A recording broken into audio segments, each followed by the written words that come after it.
Since this is a checkout flight, you get to do all the flying. To make it easier, I'll handle the radios.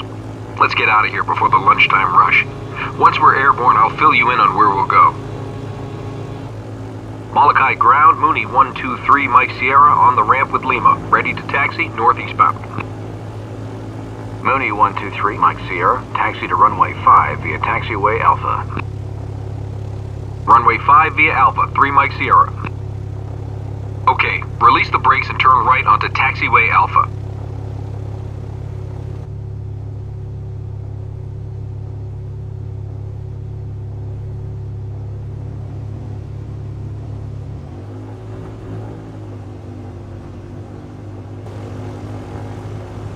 Not to toot my own horn, but I've lived in Hawaii my whole life, and I used to be a tour guide, so you picked the right guy to fly with.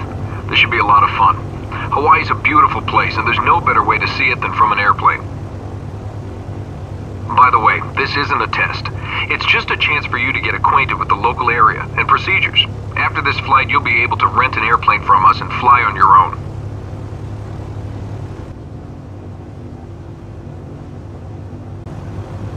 Better slow down a bit. You shouldn't taxi any faster than you can walk. We're cleared across runway 1735, so look both ways, then go ahead and taxi across.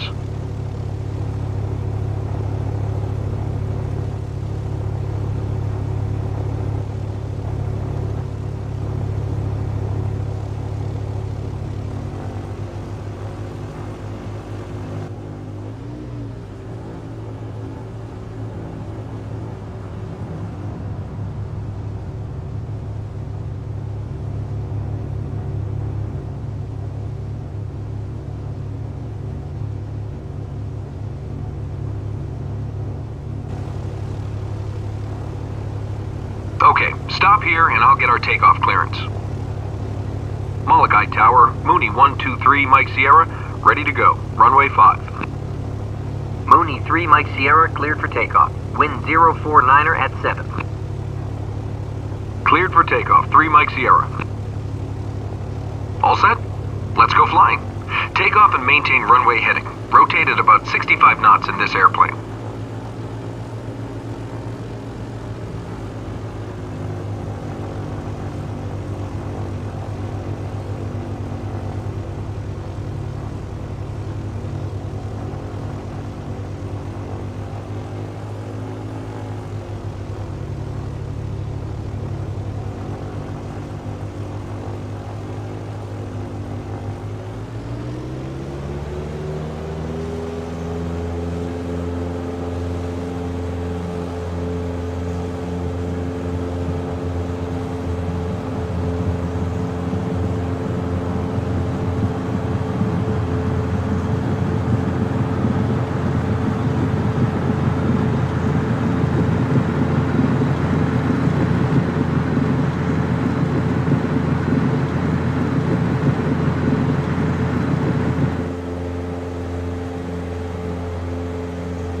A good climb speed in this airplane is about 90 knots. Keep the throttle full and adjust pitch to maintain 90 knots.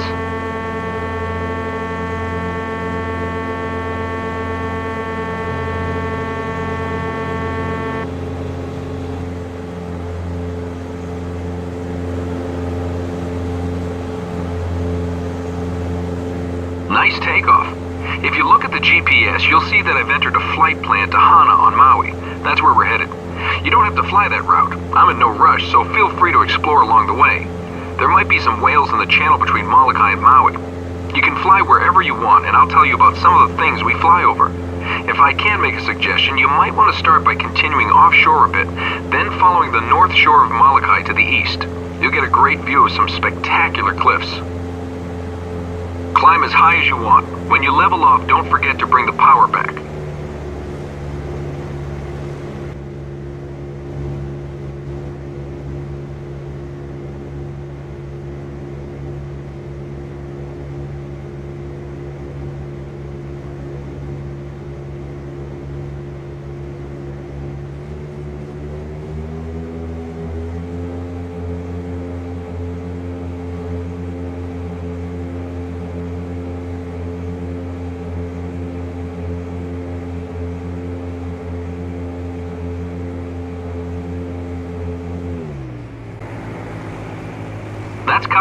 peninsula up ahead.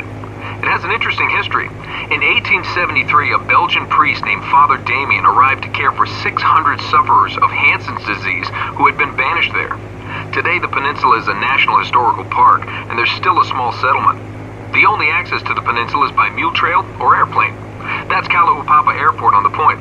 Right next to it is Molokai Light, the tallest U.S. lighthouse in the Pacific Ocean.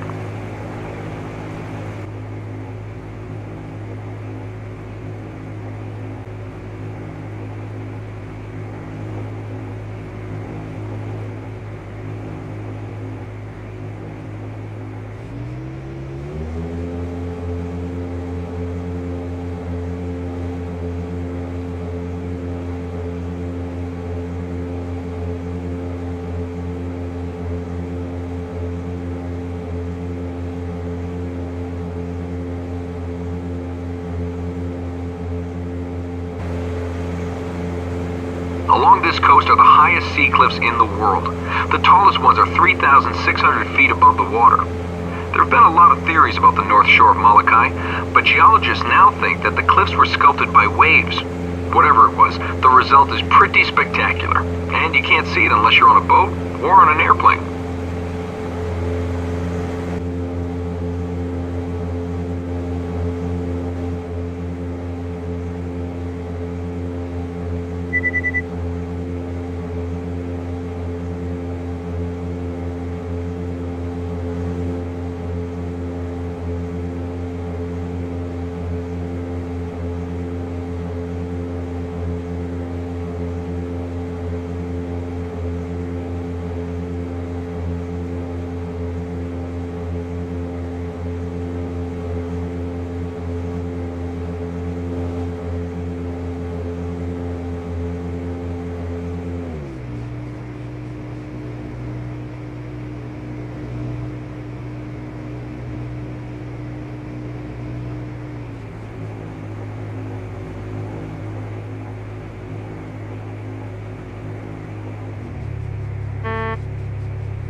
Palilolo Channel down there. It's 8.5 miles wide between Molokai and Maui. Believe it or not, over the years, 16 people have actually swum across. Humpback whales like to swim through these channels too. They come down here from Alaska in the winter to give birth to their young in the warm waters, then swim back for the summer. If we keep our eyes open, maybe we'll see one.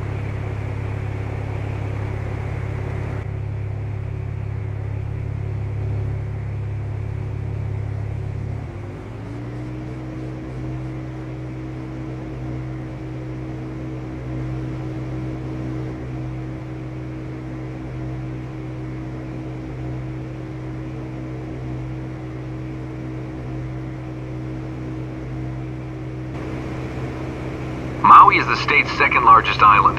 It was formed by two volcanoes, Haleakala, which is over 10,000 feet tall, and another one which formed the West Maui Mountains.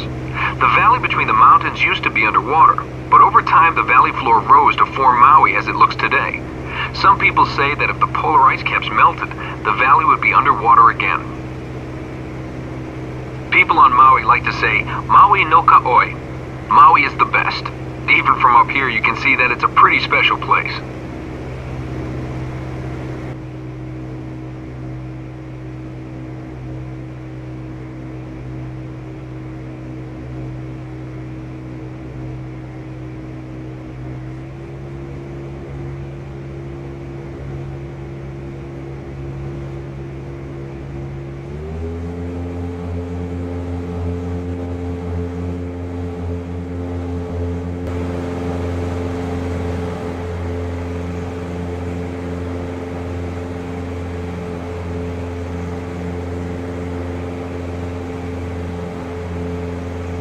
That's the small town of Lahaina down below. In the early 1800s, it was the capital of Kamehameha's Hawaiian kingdom. Eventually, the capital moved to Honolulu, but Lahaina was still booming, mostly as a stopover for whaling ships. In those days, more than 500 whaling ships stopped at Lahaina every year. Today, tourism is the main industry. Lots of great shops and restaurants down there, not to mention one of the world's largest banyan trees.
One day a few years ago, I was flying right around here pretty low, and I looked down at the water, and a humpback whale breached right where I was looking.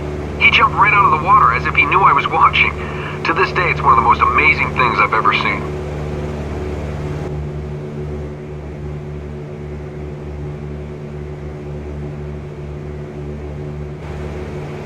If you want to see Haleakala and the observatory on top, you'd better start climbing now.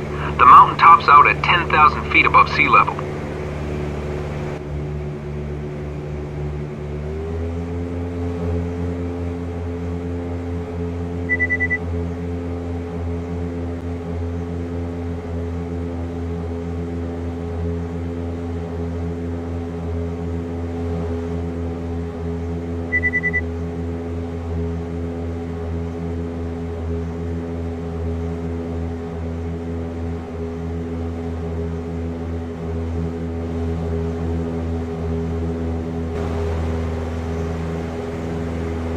See that little island?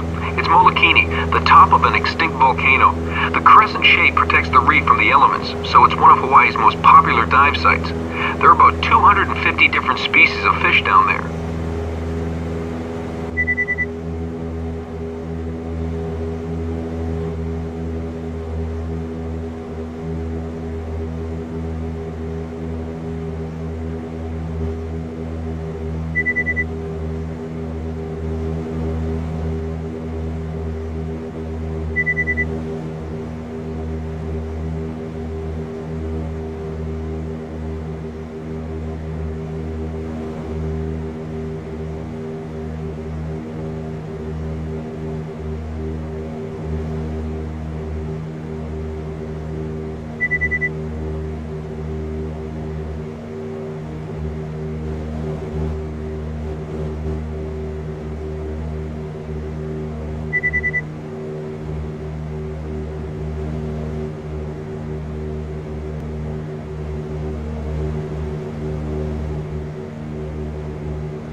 See that airport at the north end of the valley?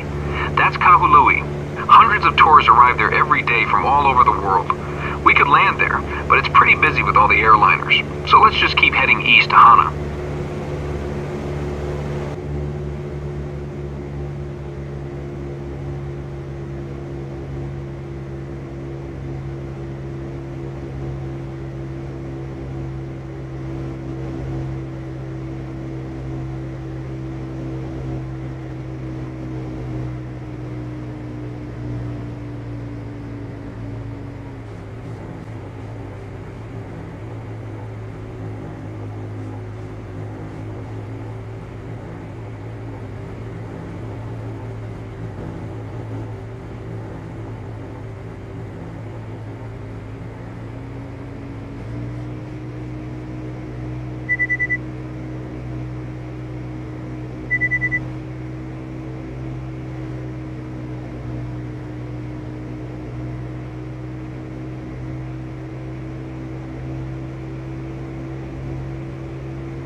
Haleakala rises to an elevation of 10,000 feet.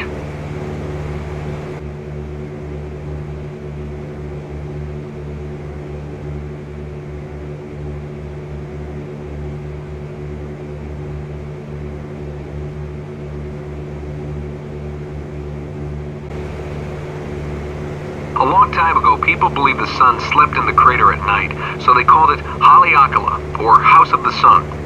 These days, it's a great place for stargazing. There's an observatory on its highest ridge. The view is unmatched, since at 10,000 feet it's already above 1/3 of the Earth's atmosphere.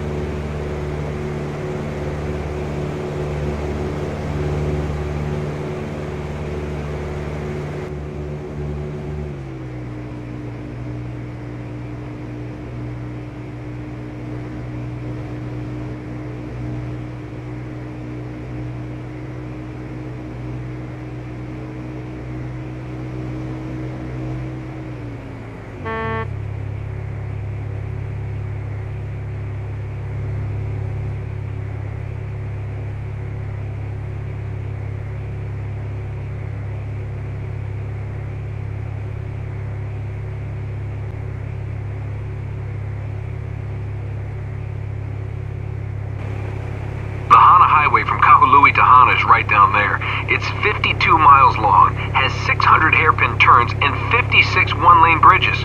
I know, I've counted.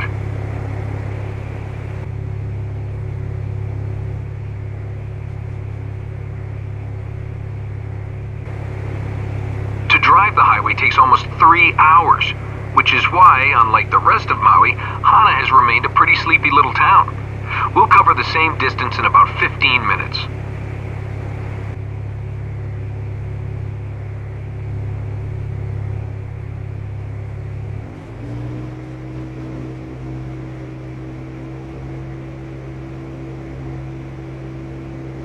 I grew up just outside of Hana, right down there. My dad drove me to school every day along the Hana Highway.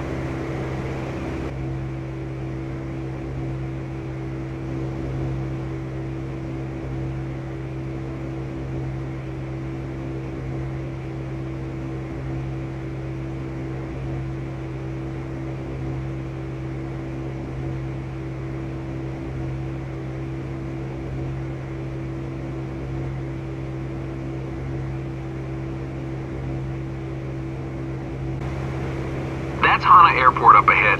If you think it's beautiful here, you're not alone. Mark Twain, Jack London, and Charles Lindbergh all fell in love with Hana. In fact, Lindbergh spent the last years of his life in Hana, and his grave is right around here. The locals get annoyed by all the airplanes circling it, so let's just head for the airport and land. As you approach the airport, slow to 140 knots or less, and lower the landing gear. You can use the speed brake if you need to get down in a hurry. Lower the flaps as you continue slowing. You want about 75 knots on final.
Too bad we didn't see any whales. It's hard to know exactly where to find them.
You did a great job.